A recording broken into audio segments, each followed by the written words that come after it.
What's going on, everybody? This is Renee Perez and Curtis Owens, and you're listening to the Rough and Real podcast. And we got a special guest in the building, Christopher Scoz, young Pastor Chris from Thrive. What's going on, Pastor? What's up, everyone? It's good to be here with you guys in the studio this morning.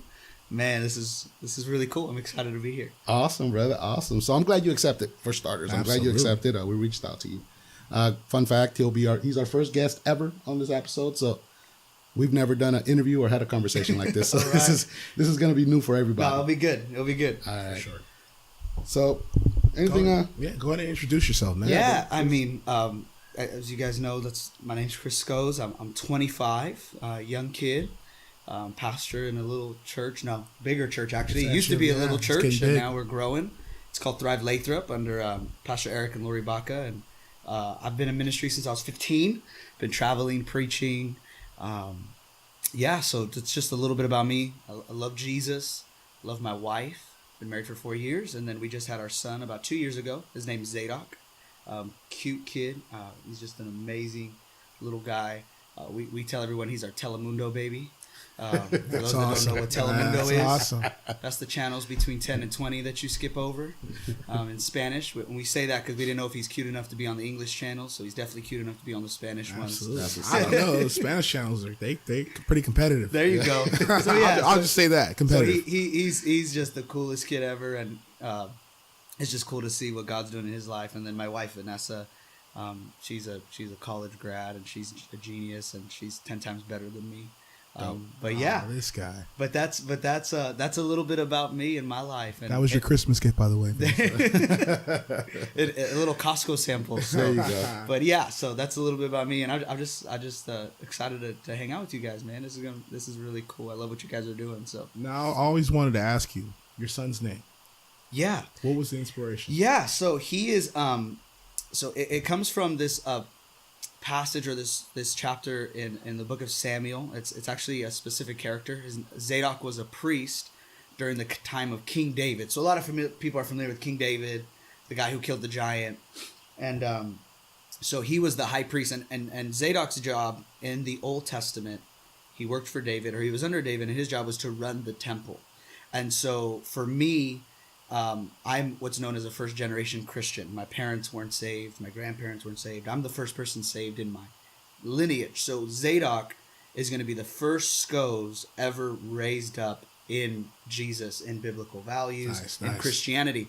And so we felt that God would call him to be a priest. Like, the name means that we're dedicating him to the Lord. Okay. In the sense of, it doesn't matter what he's going to do. Maybe he's going to be a lawyer, a doctor, work at Walmart, be a pastor, worship leader, whatever.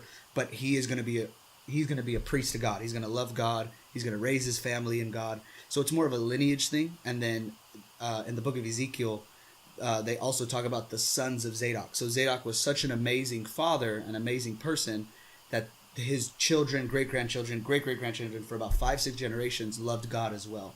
So it's a legacy thing for us and him. We believe that he's changing the Scoz name forever through Jesus, and all the things that my parents and my grandparents and everything that I dealt with, he's not going to have to deal with. Okay. So it's a really deep name. Yeah. And it's just really cool. We thought that'd be cool if all our kids started with the letter Z, and then Scoz ends with the letter Z. So it's a little creative there. So that's what it means. That's really the meaning behind his name, and there's a lot of value and depth. So it's crazy you say the Z thing, because one of my brothers, he has 2 boys, and he, for some reason, he got into the Z thing. Yeah. And he named his first one Zamian. Okay. And the second one Zavon. Cool. And the same thing, they start with a Z. Sometimes I have a hard time spelling Zavon. Sure. Yeah. We tell people at a restaurant, they'll be like, "Oh, he's so cute. What's his name?" We're like, Zadok, and they're like, "Oh, that's unique." And then, but it also gives us an opportunity to like preach to them. We talk Jesus, which is really cool. It's not even the plan. We're just trying to eat Red Robin or something, right? And we end up talking, and we've even prayed for some people, and really cool stuff. And then our next kid, whether it's a boy or girl, hoping for a girl. I think Nessa wants a boy. We want to name him or her Zeal. Okay, that's nice. So just powerful names that I'm all about it. I think names are important, especially like my name is Chris. So it's not too epic. So I know, that's why I was like, Chris, and that's it. Okay. Yeah. So you're already putting it out there. You're gonna have another one. Like if Jesus wants, I've said as a husband, she's the one that's gonna have all the babies. So however many she wants, like I'm good. I don't care. I have my boy already, so if God doesn't want us to have any more, we're good. If my wife doesn't want us to have any more, I'm good. But if she wants to have like 2, we can have 2. If she wants to have 5, she's the one that has to have them. Like that joint is hard. Like you guys are dads. Yeah. That's a crazy experience. So, that's her prerogative. I give her full discretion on that. I'm good. So. Sure. When people ask me, I always tell them we're in negotiations right now. Sure. So, you're absolutely right about that. Not us. We pretty much close that door. For sure. Every now and then we see a cute baby and we're like, ooh, it'd be fun again. Or some clothes, right? It's always the clothes or something. The girls' clothes. You see girls' clothes like at the stores or whatever. It's like, oh, that's a cute dress. It'd be nice to dress up a girl.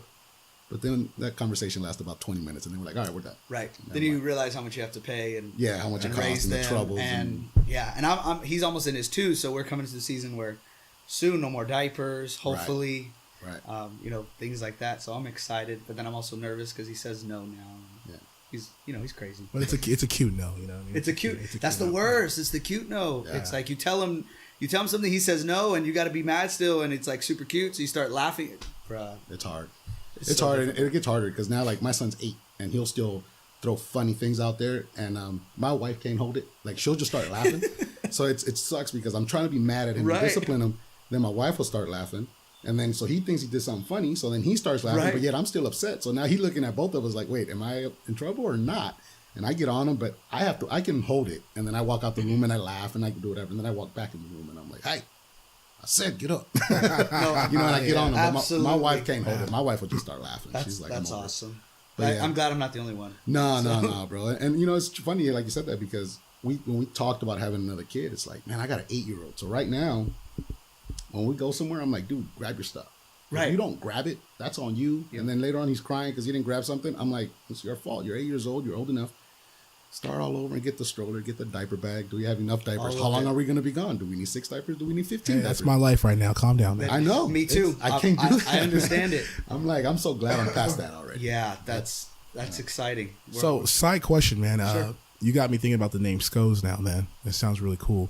Yeah. I mean, the way you talked about the legacy, I feel like it's like a gangster family, like the Gambinos or something. Like, so tell us about the Scoz, dog. I'm a little scared. Like, it's. I don't want no problems, dude. I don't want no problems, man. That's awesome.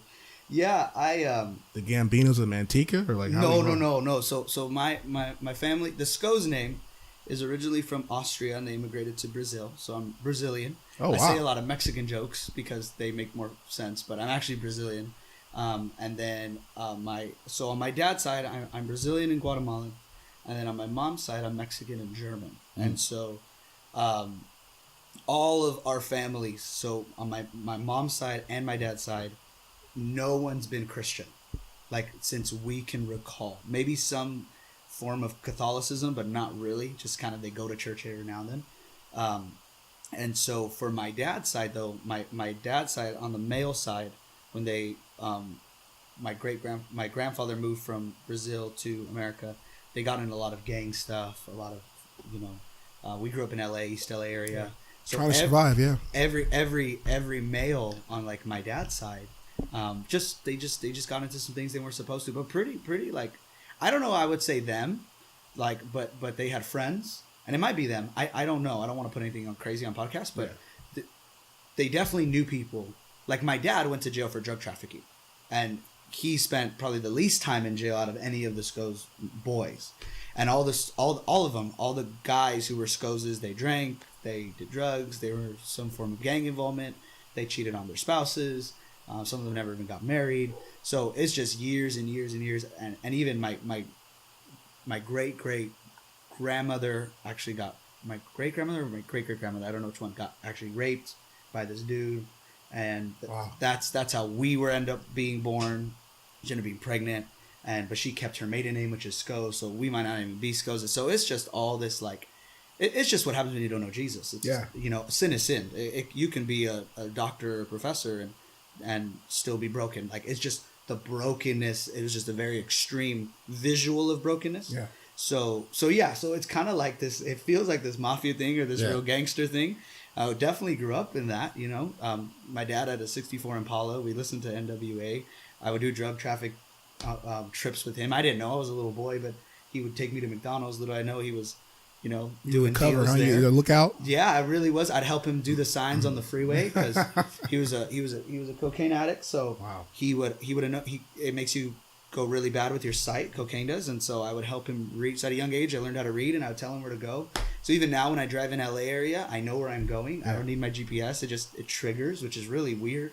And that was just my dad, and my dad was probably the good one, to be honest. So there was a bunch of other. There's just craziness, and maybe they're better now, but I don't know. So it is. It's kind of like this gangster feel. And then on my mom's side, she didn't know her dad. She didn't know her parents really, except on her mom's side. And then they're just a family from Mexico. They came here, not really into the gangster stuff, but definitely they were alcoholics. They're just a mess. There's just a lot of brokenness, just generationally. So wow. Yeah. So that's kind of where it comes from. And look what God does. I mean, He takes you out of that situation, breaks the chain, not just makes you a regular Christian, but a preacher. Yeah, and I think that's why I preach how I do. I think that's how I try to live the way I live. Now, what made you turn that leaf? Like, what happened in your life that you said, "Whoa, I'm going to change the direction"? Yeah, my dad actually so there was a season where my mom and dad actually knew Jesus, and they're just not following him right now, but. There was a season where my dad actually went to prison, and then in prison he met God, like radically met God, and then started telling me about Jesus. And then I just pretty much had a moment in my bedroom where I felt the presence, the love of God.